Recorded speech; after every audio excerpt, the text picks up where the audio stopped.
He says, I know I'm feeding it, but I can't stop. I've tried Googling DPDR recovery stories. I'll read one, feel calm for a few minutes, then stumble across a comment where they say, I've had this for 15 years and it never goes away. And then my stomach drops. See, that's the problem with looking to the internet to make you feel better. Number one, you're looking to external reassurance, which is at best going to produce temporary relief. But secondly, yeah, there's a lot of recovery stories out there. I've got a number of them on my channel, and that's great. I've got a whole website that's dedicated just to recovery stories and, client wins, which is great. But what if you come across a comment where somebody's been struggling for a very long time, or they say things like, nobody can get over this?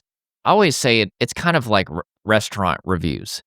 Like, the people that had a good experience are probably not going to leave a review, okay? It's the people that had a bad experience that are going to leave a review, okay? And so these people are good people, but they're frustrated. They're suffering. They've tried so many things and they can't get rid of symptoms. And sometimes in their suffering, they kind of project that onto other people. They kind of start to say things like, well, if I have tried all this stuff and I haven't been able to get rid of it, that's the case for everybody else. And, it does a lot of damage to people, okay? But I do want to tell you, I've worked with people for 8 years now that have been suffering for years with DPDR, panic anxiety. And the reason that they've been suffering that long is not because it takes that long to recover or that it lasts that long or that it's, normal for it to last that long as far as symptoms.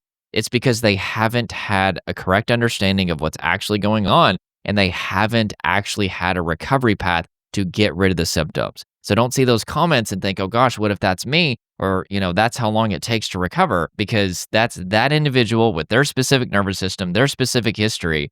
And I can guarantee you that they haven't had the right recovery path. So do not let that make you afraid.